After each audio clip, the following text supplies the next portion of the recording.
Quorum call.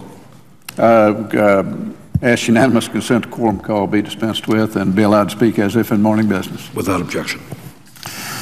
Mr. President, I want to rise in opposition to the second Feinstein Amendment, which is number 1126, I believe.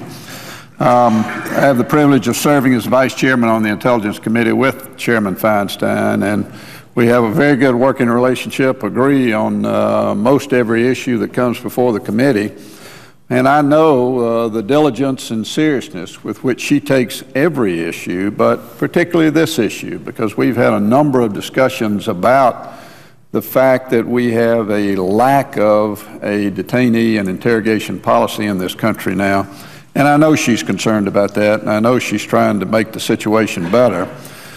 And I remain committed to work with her on a solution. Unfortunately, I'm going to have to oppose her amendment today because of my concerns about the limitation it imposes on the authority to detain Americans who have chosen to wage war against America. My first concern is that it appears from the debate yesterday that there is confusion among some members about what this amendment does. For example, my colleague and friend from Illinois, Senator Kirk, argued that he is in favor of robust and flexible U.S. military action overseas, including against American citizens like Anwar al-Awlaki.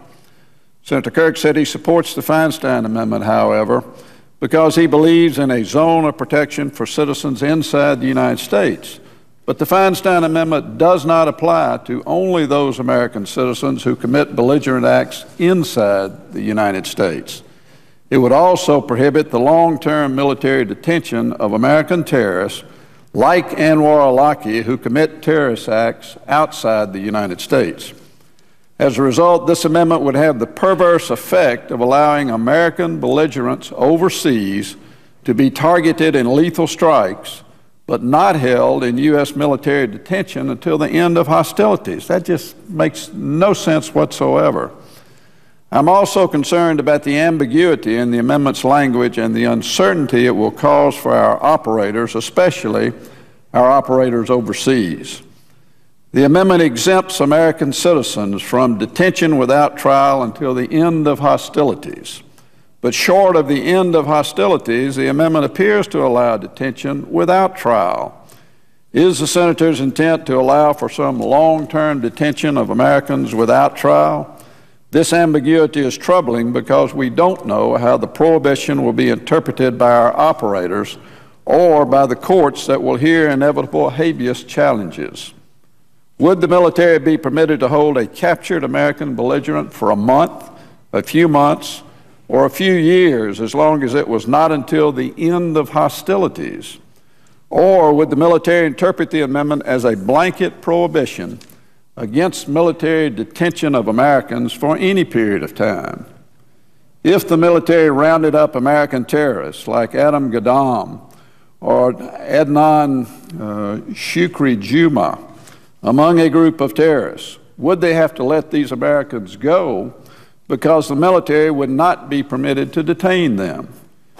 And would more American belligerents be killed in strikes if capture and detain operations were perceived to be unlawful? I just don't believe we can leave our operators without this kind of uncertainty. Finally, we should all remember that the provisions in the National Defense Authorization Act do not provide for a new authority to hold U.S. citizens in military detention. American citizens can be held in military detention under current law.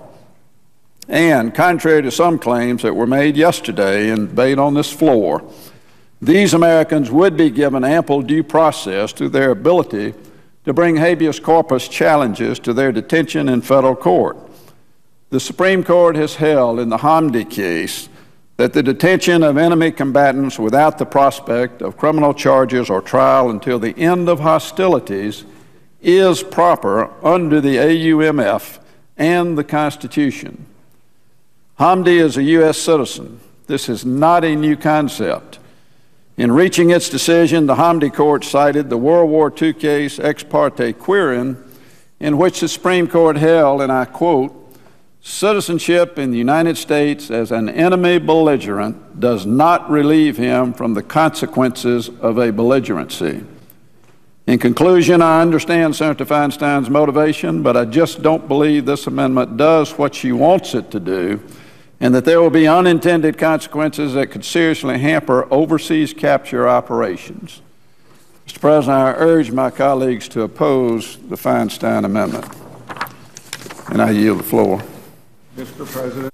Senator from Iowa. Speak in morning unanimous consent.